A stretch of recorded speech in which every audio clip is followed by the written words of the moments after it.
Today is the first day of the rest of your life, and your future planning started yesterday. You need simple, easy strategies to create maximum results. This is The Scotty Show. Time to get your ducks in a row with Scott Leonardi, owner and president of Complete Solutions, Inc. As a certified financial fiduciary with 25 years in the planning industry, Scott helps educate you on how you can make the best decisions for your family and your finances, and helps you get your ducks in a row for your incredible future.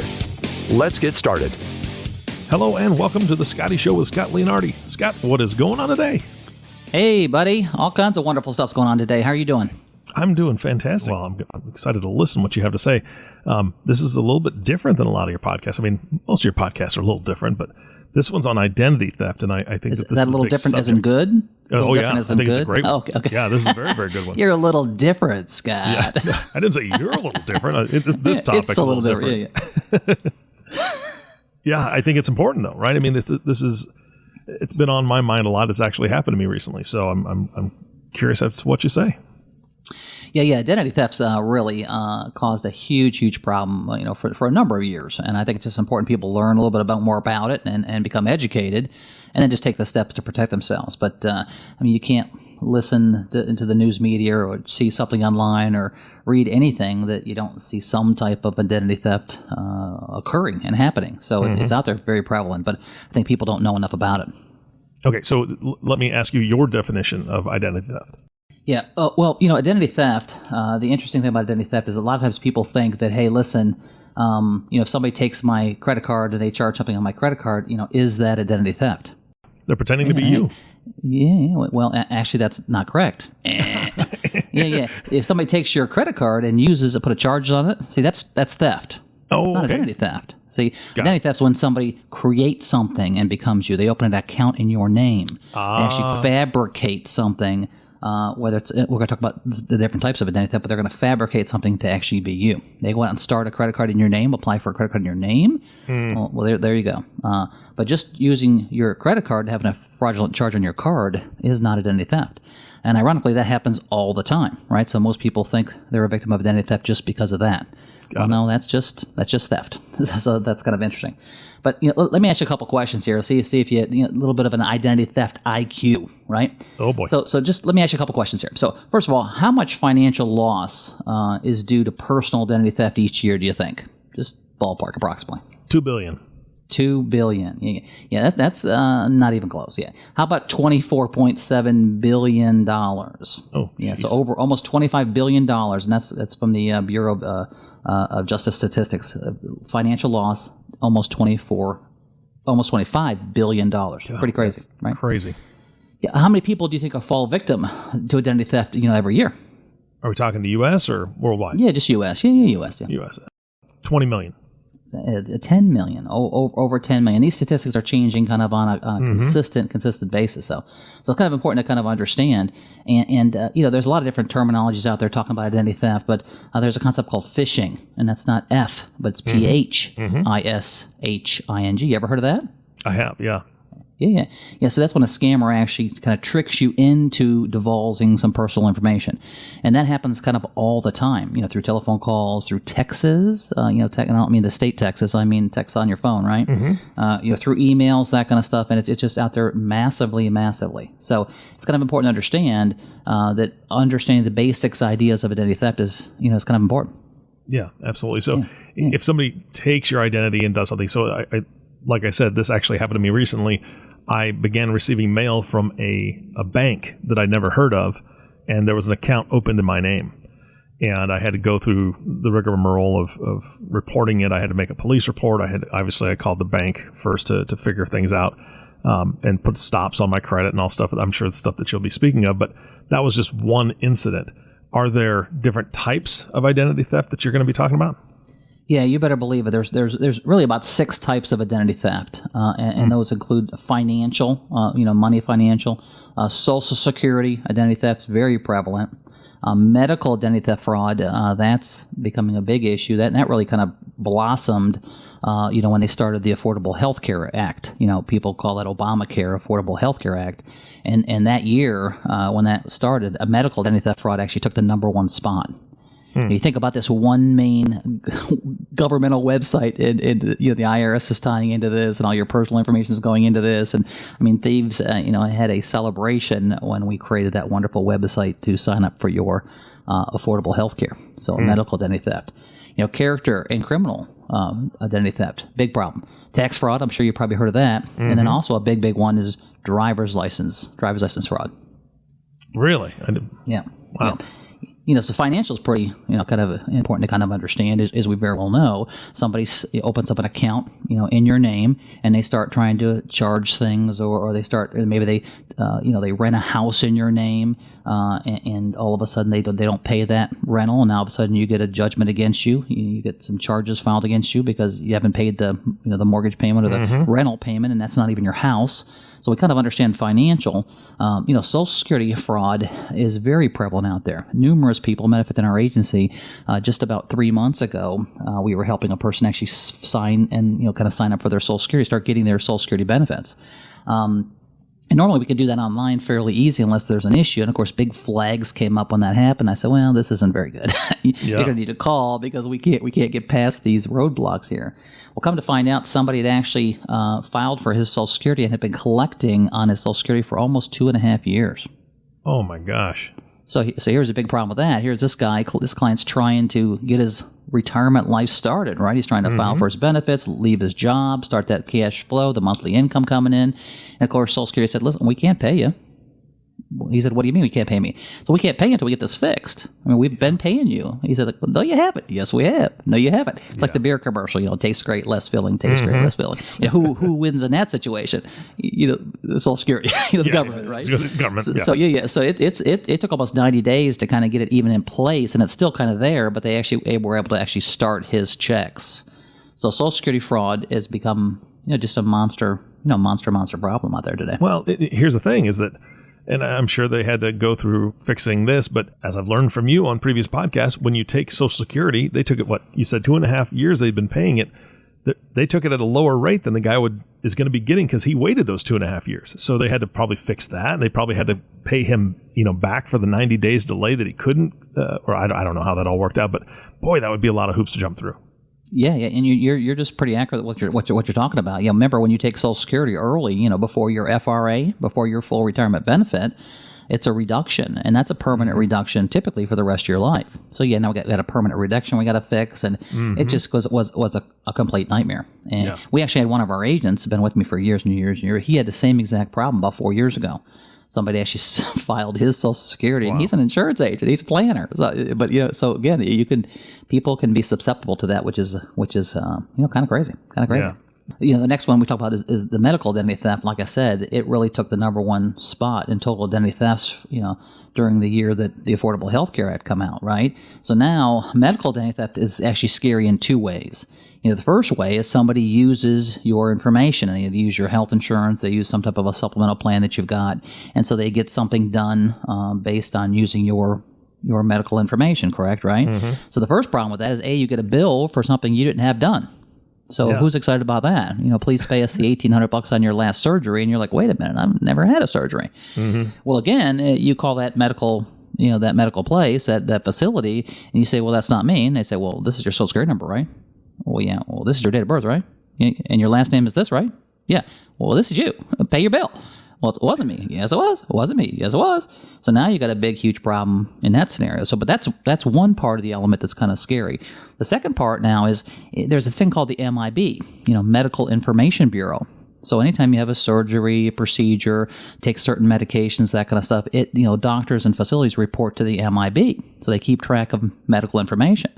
So now just think, somebody uses your health insurance and has a procedure done, and they have a certain blood type, they had some type of a procedure done. Now there's a pretty good danger of somebody else's personal health information mixed in with your personal information. Wow. Now, how exciting is that? You get rushed to the emergency room. You're on vacation, you get rushed to the emergency room, and they need to put blood in you, right? And they're thinking you're B negative, and your blood type is O negative, right? Because your records show this, and this is something else. So medical identity theft is a pretty scary type situation. Medical identity theft. Yeah, absolutely. So it's more than just, again, getting that bill, right? The other one leads us into is character identity theft, character and criminal identity theft. So I've got some people tell me, listen, my credit's so bad you can have it. I got a 200 credit score. My mama won't lend me money.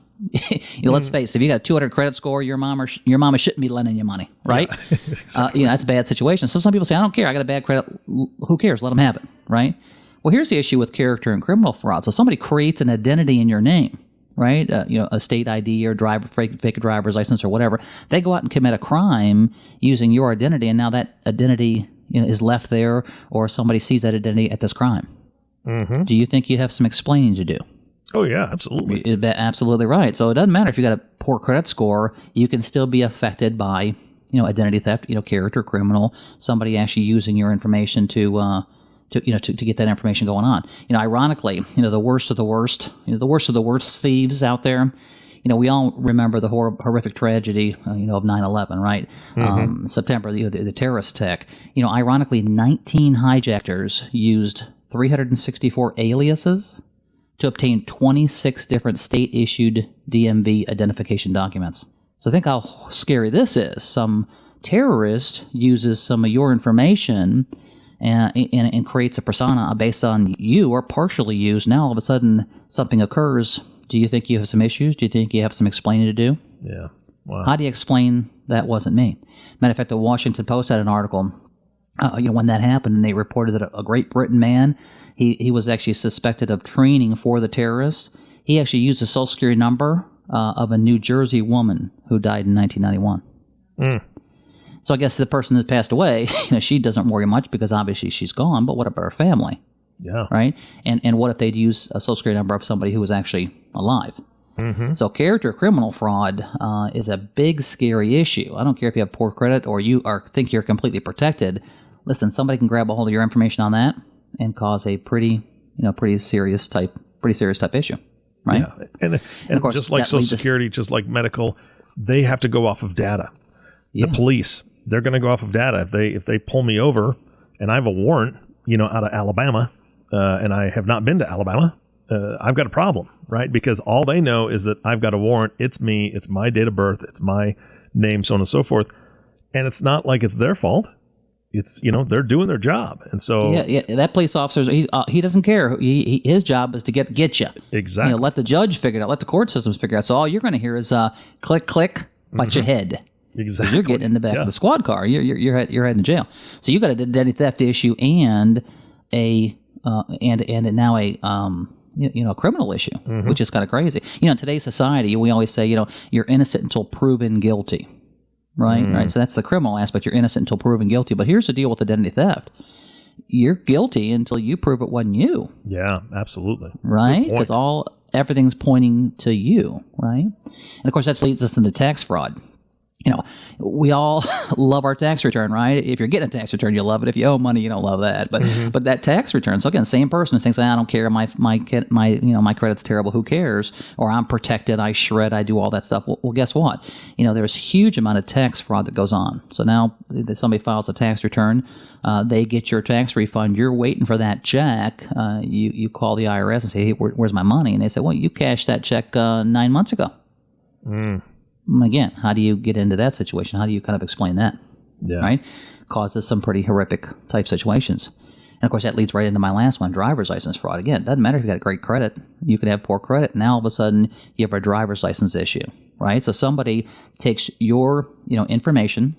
If I wanted to steal your situation, I take your information. I put my picture on it and your information. Right, so I get stopped by the police, and I've probably done this because I'm a bad person. I probably have lost my license. I got DUIs. I got all kinds of crazy stuff. Because why would I use somebody else's driver's license? Well, I probably lost mine, right? So here's the deal: I go out and get stopped, DUI, what have you. I'm arrested per se, what have you, and they're expecting me to show up for court. Well, guess what? I'm not showing up for court. Because it was me, my picture, but it was your information. So nobody shows up for court. What happens? The court's going to issue, issues a bench warrant. So now all of a sudden you've got a bench warrant issued in your name, and it wasn't even you. That's right. And you've never been to Alabama. Yeah, I've never been there. That's exactly right. So now again, you have an identity theft problem and a legal issue. Yeah. And so think about this. I do identity theft workshops, and I actually market this to individuals because I think people need to have protection. I also do it as an employee benefit. But I talk to professionals all the time. Just think about this. How important is your credibility? How important is who you are? Right? So you've got maybe you have customers, maybe you have clients, maybe you have patients, maybe you're a department head, you're a manager, you oversee PC people, maybe you're a very trusted person overseeing something at your work, and now all of a sudden something floats up that there's a warrant for you. Mm-hmm. How does that affect you, your job, your parishioners, your clients, your patients? How does that affect you? Yeah, absolutely, massively. It's easy to say, well, it wasn't me, and I want to believe you, but look, it's saying it was you. So again, the problem is fixing it, and then the problem is what is the ramifications? How does your whole life is affected by that situation, kind of the rest of your life? Because some of that stuff floats around with you kind of forever. Yeah, which is kind of a pretty scary type situation. And it's kind of interesting. People say, well, who's at risk? Who's at risk for identity theft? I've had people tell me, listen, I'm not worried. I shred. Mm-hmm. Oh, great. You shred. I protect. I don't get my information out. I don't shop online. My information is just not out there. Well, listen, every single person's at risk. Every single person listening is at risk. And think about this. How many times in your lifetime, Eric, do you think you filled out a job application in your entire life? Mm-hmm. Yeah. All those job applications. And you put down your social security number, your date of birth, all that last wonderful stuff. 5 addresses that you lived at. Yeah, you better believe it. How about utilities? Who said utilities in your name? Mm-hmm. Cell phone, electric company, all that kind of stuff. Huge. How about if you ever applied for insurance? Social security numbers, date of birth, applied for a loan. Went to a medical office, a doctor's office. First thing they ask you for, right, is all your personal information, your health information, date of birth, give me this, put your last 4 of your social security number in there, all that kind of wonderful stuff. It's kind of interesting. Let's mention a social security number. People always say, well, give me the last 4 of your social security number. I just need the last 4. And you think, oh, okay, I'm just giving you the last 4. Well, the first 5 are predictable. The first 5 is say where you were born and where you lived. So the last 4 really are the only 4 that are random. But yet everybody says, well, just give me the last 4. Be safe, just give me the last 4. That's kind of crazy, right? Oh, wow, but there's many times we have to use that as identification type of situation. Dental offices. There was a dental office broken into. I think it was in Phoenix, like 2 years ago, 3 years ago. I mean, hundreds of thousands of dollars of dental equipment all over the place. Computers, everything. You know what they sold? 2,000 client files. Yeah. That's what they sold. They'll get a lot more money for the client information, date of birth, social security numbers, and that kind of stuff than any of that equipment whatsoever. So for those people who think I'm just going to shred, I'll protect myself, listen, your information's already out there. I mean, think of all the other places you possibly put your information on. You ever had a hunting or fishing license? Right? Jeez, yeah. I mean, utility companies, every legal situation, meaning, your birth certificates, your DMV, your driver's license, you registered any cars, real estate, military records, right? Insurance claims. My goodness, your information's out there all over the place. So really, it's not really, is this going to happen to me? It's really, a matter of when. When is this going to happen to me? When can this really affect me? And that's kind of the problem with, the serious problem with identity theft. How about some staggering statistics? Want some of those? How about some staggering statistics? Let's do this. Staggering. Give me some effect. Staggering statistics, right? Staggering statistics. There we go. I got to figure out how to do that. You can do that. It's pretty good. A couple real quick. The IRS. They paid out $5.8 billion in fraudulent claims in 2013. So 5.8 in 2013. So here's a good statistic. In 2020, they only paid out $2.3 billion in fraudulent claims. So let's give the IRS an attaboy. I mean, they've gotten better, right? They've gotten better, but still $2.3 billion in fraudulent claims in 2020. Is that a lot? That seems. How's that even possible? I don't. How's it possible? Yeah, I was reading an article, I think it was about a year and a half ago, about fraudulent IRS claims, and they had like 108,000 IRS annual tax returns filed that all had the same address to an address that I think was in Australia. I think out of the country. It's like, how in the world do the 100,000 tax returns come into using the same exact address and nobody caught it? I mean, isn't that crazy? I mean, me, if I don't spend, if I don't pay that $108 of IRS taxes I'm owing. They're coming. The Treasury's coming to get me, right? Yeah. It's crazy. It's crazy. Now again, let's give the IRS some accolades. They massively cut that down, but still $2.3 billion is a heck of a lot, right? Yeah. Yeah, I mean, you take a look at FTC consumer complaints. I think identity theft and fraudulent scams like that, I think that it's been one of the top complaints for the last 18 consecutive years. I mean, kind of ludicrous. Yeah. Matter of fact, in 2019, 14.4 million consumers had an identity theft issue, were affected by identity theft. 14.4 million. That's 1 in 15 people in the U.S. Now, I'm not even talking about in other countries. Yeah, really. Isn't that crazy? Crazy? Yeah. I mean, 33%, a third of adults experience an identity theft issue in the U.S. A third of adults, and crazily enough, that's twice the global average. So hey, United States, woohoo, we're doing better, right? And now, actually not, right? Twice the global average. Wow. I think that's because everybody's want their information. They got their information on their cell phones. Everybody wants to log into this, and they got discount cards and just kind of crazy stuff out there, which is kind of absurd, right? Great, crazy stuff. A few more staggering statistics. Give me the sound tone again.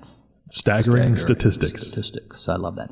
So 7.9 billion records were exposed in 2019. Oh, 7.9 billion records, and that's 33% over 2018. So more. Wow. And again, some people say, "Oh yeah, you know what? It's not affecting me. I don't deal with those companies." Well, here's a couple companies in 2020. A couple breaches just in 2020 alone. How about Microsoft? Anybody use Microsoft out there? Everybody heard of them? Anybody heard of Microsoft? For you ladies out there, how about Estee Lauder? Estee Lauder. My mom used to love Estee Lauder, but they monster, huge conglomerate cosmetics, right? MGM Resorts, right? Lots of hotels there. I mean, maybe you think, well, they're casinos. Who cares? Well, guess what? A lot of flow going through those, right? Have you ever used that?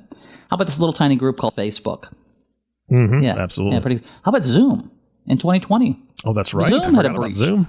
Yeah, everybody's using Zoom now in 2020 because of COVID. Everybody's using Zoom. We had a big breach there. Magellan Health, again, a huge group. 365,000 people there were affected. And, of course, that's one of the recent health groups. Who remembered the other health group that got hit pretty bad? About Anthem, Blue Cross and Blue Shield, their group accounts. Really? Massive. Yeah. That's a little while back. Nintendo, Twitter, that's just in 2020. So guess what? Guess about 2021. Yeah, that was just a bad year, right? Everything's better this year. Well, how about just so far in 2021? How about Kroger? Oh, Lord, really? Kroger's a big, huge retail chain around here. I mean, I know some states don't have Kroger's, but Kroger's a huge retatal chain. It's huge. How about T-Mobile? Yeah. T-Mobile, yeah. Hobby Lobby, LinkedIn. Anybody use LinkedIn out there? How about Experian? Ever heard of Experian? Oh, jeez, yeah. How about one of the credit bureaus? Credit bureaus, yeah. Credit bureau. It's had a breach in 2021. Now, that wasn't as big as the breach in 2017. That was the first credit bureau, Equifax. Yeah, that had a breach in 2017, right? Hobby Lobby. How about CVS Health? You ever heard of CVS? Right. So you think of some of these massive breaches, and people say, "Well, that doesn't affect by me." Think of any of those people I've mentioned. Have you done business with those people at all? I think every American could probably fit into one of those areas. Oh, at least. I mean, here's back in the old days. How about some other past breach? How about MySpace? Remember MySpace? Everybody had a MySpace account. I'm sure they're not even around anymore. But everybody had a MySpace. Big Daddy at MySpace.com email address. 147 million people. Man, what hit that baby? Isn't that crazy? Right? Marriott International, Yahoo, OPM. For you governmental workers out there, OPM, Office of Personnel Management, the largest group of employees for the government. Yeah, they had a breach too. So Scott, I mean, all these companies that you're naming, pretty much every company that you're naming, besides like medical care that you've talked about, pretty much most of those are adults, right? I mean, certain companies like Facebook, MySpace, whatever, they have age limits. I think it was 13 at one point, but we know people were signing in younger than that. But most of the companies you're talking about are adults interact with them. What about kids? Is there concern about kids when it comes to identity theft? Eric, I'm glad you brought that up because that is an excellent point. I mean, anybody who has kids or grandkids, they need to be protected. I think the FTC reported 140 to 400,000 child identity thefts are stolen every single year. And the scary part is a chunk of those are by their own family. Some aunt uses little Johnny's social security number to get the electric company in her name because she messed up, right? And so huge problems that have happened out there. And here's the problem. I mean, a report came out that said the children are 51% more likely to be victims of identity theft than adults, 51% more likely. And you think about this, who's checking the kids' credit? Who's checking that stuff? I mean, the adults are watching their own, hopefully, but nobody's checking the kids. And so you think this happens to your child when they're 4 or 5, and then when does the average person find out? When they go to apply 16, for credit at 18? Yeah, 16, 17. Maybe you're applying for school loans. Yeah, big. Now, you had a problem that happened 8 years ago, 9 years ago. How do you fix that? That's the problem. I think I was reading an article that one of the largest identity thefts against a child was $750,000 against a 16-year-old girl. $750,000 over 5 months. Jeez. So yeah, kids should surely be protected. You need to pay attention to that because it can be a big darn issue. So how do you do that? How do you protect the kids, and how do you obviously protect yourself? Yeah, well, here's a couple things to kind of protect yourself, and we'll kind of wrap up. This is a big topic, and I'm going to do an advanced identity theft workshop too, because there's so many different ways that people steal your identity. You have to pay attention. But we'll kind of finish this up by talking about some of the steps to protect yourself. First, shred your documents. I mean, that's basic 101, right? Shred your documents. Stop leaving them lay around. Quick little story. At my office here, I was going out taking a bag of stuff out to the dumpster, and there was 4 or 5 of these gray-colored bags that I've never seen those before. So I'm like, who's throwing crap in our dumpster, right? And I opened this thing up and dumped it all. It's a whole bunch of somebody's mail. Somebody must have been moving, and they just come through it in our dumpster. But there was boatloads of stuff in there, including a tax return with Social Security numbers on it. Oh, geez. Crazy. You'd think that's a number one. You think that'd be common sense, but sometimes it's not. Shred your documents. Protect your Social Security number at all costs. Ask people why they need it. Just because they say, hey, I need your Social Security number, doesn't mean you have to give it out to them, right? Be cautious. Don't quit giving that personal information out. Monitor your accounts. Look at your transactions, and just look for odd stuff. When you're conducting business online, use your own computer. Don't use your friend's computer. Watch the email where you're logging into your email. In these hotels, the restaurants, the free internet Wi-Fi. I never get on the free internet Wi-Fi. I use my own database as a planner. I've got my own private network, but I mean, you can get on your phone, a secured, protected, login account, not all these free accounts. Kind of important. Never respond to emails asking for personal information. You think this is 101's important stuff, but people do. People do that. Stop storing all your personal information on your cell phone and your PDA. Whether it's a tablet or whatever. People are storing that stuff all over the place, which is kind of crazy, right? Check your credit score on a regular basis. Look for weird things. Look for things that aren't part of your situation. And here's another one. I know this is very difficult because we have so many today, but your passwords. Create unique passwords. There's different password companies out there that will help you protect all your passwords because every company wants you to use a password, and most of these crazy companies want you to change them every 90 days, right? You'd be amazed how many people today, for their password, use password. It's crazy. Password 101, password 102, password 103, password. It's ridiculous because, again, you're trying to remember all this stuff, but that stuff can be easily obtained, which is kind of scary stuff. So, again, you got to take some steps to protect yourself. Your credit card. Here's another little tip. Be cautious when you use your credit cards. Now, again, as I told you earlier when we started out, I asked you, hey, if somebody put a fraudulent charge on your credit card, was that identity theft? And of course, the answer is no, that's theft. But protect your credit card, right? One of the things that I do, the last 3 digits, the security 3 digits on the back of your card. See, I scratch that off. I remove that. Because here's the deal. When I'm using my credit card in restaurants and all those different places, they never need that 3-digit code ever at point of sale. They only need that 3-digit code when you're doing what? Using it as a debit card. Well, when you're using it over the phone, see? So your credit card has that, they say, what's your 3-digit code? Yes. They're only asking you for that 3-digit code, or I think American Express has 4-digit code, right? But most of the MasterCard, Visa has the 3-digit code on the back. What's the code? Well, that's to show that you actually have the card present with you. So you only need that when you're buying over the phone or on the internet, when you're doing an online purchase. That's right. At point of purchase, you never need that. So again, here's one of the issues. Somebody gets a hold of there's fraudulent people out there all over the place. You use your card at the restaurant, got a cup of coffee. They photocopy that card. They write down the 3-digit code in the back. Next thing you know, there's a there's a 65-inch color TV purchased at Home Depot or whatever on your credit card. Yeah, exactly right. Now, again, that can be fixed. I mean, they have to fix any fraudulent charges like that. The FTC says the credit card's going to make it good, but the problem is that causes problems and inconveniences and all that stuff. So again, protect that. And you know what? Here's the other thing. A lot of people have 6, 7, 8, 9, 10 credit cards, and they carry all of them. What do you need to carry all those cards for? You know what I'm saying? I mean, carry a couple ones for emergencies. Don't carry your Social Security card anymore. My mom used to say, don't ever leave the house unless you're carrying your Social Security card and your driver's license. Obviously, nobody should be carrying that anymore. So that's kind of important. And the other issues, the last thing I could tell you is get a good identity theft program. That's the key. You need a program to protect yourself. And there's multiple products out there that are important to kind of figure out. But basically, those three, there's identity theft protection programs out there really fall into 3 categories. And again, I'm going to go over this kind of quick. But the identity theft programs and protections are 3 categories. One's called resolution. And resolution, that product just helps you fix it. It monitors your credit and says, hey, listen, it notifies you there's a problem. Okay, and a lot of the identity theft programs out there you buy are resolution, meaning, again, they just monitor your credit. You have an issue, you have a problem, they send you a notification, they send you a packet of stuff, and you have to go fix it all yourself. But that's the problem, right? It takes an average of, I've seen different reports out there, anywhere from 150 to 400 hours to actually fix an identity theft problem. Jeez. So it causes a huge issue. So with a resolution product, you got to do all the work, you pay for any costs, and they'll give you some instruction. Well, why would you own a resolution? You can check your own credit and wait for something to happen. Exactly. Right? I mean, so resolution, I never use that. The other product's called a reimbursement. Now, reimbursement's better. It typically gives you access to counselors, but they're not proactive, right? They just wait for something to happen.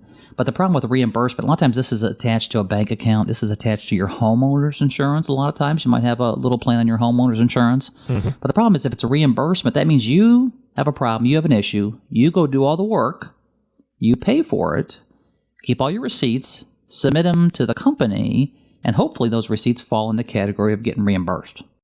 Well, first of all, who's got time to do all the work and pay for it all first and do all that? Who's got time to do all that stuff, right? So reimbursement, that carries the whole full burden of actually clearing your name on you. That makes no sense whatsoever, right? Reimbursement. Okay. Yeah. If you got some reimbursement coverage for free, okay, I'll take that. But I surely wouldn't pay for a reimbursement plan.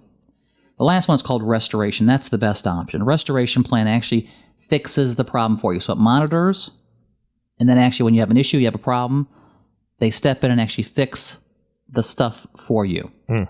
And that's where the key is. They do the work, they cover the cost, they fix the issue. And again, on my advanced identity theft class, I'm going to talk about a couple specific ones you should be looking at that I think are the top programs out there today and the most cost effective. Because again, it's got to be cost effective. But again, I believe everybody needs to have an identity theft protection program because criminals and crooks are only getting better and better and better about stealing your stuff. Yeah. Right? Absolutely. I mean, the old days, somebody grabs a 38 and goes robs a 7-Eleven. I don't know if there's any 7-Elevens around anymore. I haven't seen one in forever, right? But the old days, that's how they do it, right? But the problem is, guess what? Armed robbery, you face all kinds of prison time for that stuff, right? See, now these criminals and crooks can sit home in their underwear, drinking a beer, getting on the internet, stealing your information, making a heck of a lot more money. And the problem is, how do we find those people to begin with? Let alone trying to prosecute them and all those stuff. And the last thought I'll leave you with is this. People tell me all the time, listen, well, if I get a problem, I'll just fix it myself. I know it's going to take some time, but I'll fix it myself. Well, what's your time worth? I mean, how long will it take you to do that? But think about this. I live in Ohio, and so somebody steals my identity, and they're in Florida. And they sell my stuff to a guy in California. The guy in California sells it to a girl in Nevada. The girl in Nevada sells it to somebody else in Minnesota. The guy in Minnesota actually opens up an account in my name in Wisconsin. How do you fix that? Who do you call? Seriously. What department? What police department helps you with that? I mean, who you got to call? Ghostbusters? I mean, what are you going to do there? It causes a massive mess. It really, truly does. So again, who you are, your identity, your persona, the value of who you are is that important. I think identity theft protection plan makes tremendous sense. So we'll talk more about that in my next episode. So hopefully that was interesting. Got you thinking? Yeah, absolutely. All right, Scott. Well, I know for your next episode, if I'm not mistaken, you have a special guest coming on, which will be a surprise. We won't give that up. But on a future episode, you said you're going to take a deep dive into identity theft and actually give some more tools and resources. But if somebody doesn't want to wait until that podcast comes out and they are thinking, you know what, this is something I want to get covered now, how can they get a hold of you so they can talk to you and get that information from you directly? Yeah, absolutely. People shouldn't wait. Starting the educational process, I'm going to get people thinking today, but people should not wait. So please reach out to me. I can get you some additional information. And you can always go to my website, duckduckplan.com. Reach out to me. You can request some information on identity theft. I got a variety of different packets and some stuff I can send you out right away. Call the office, 866-866 again, 7951.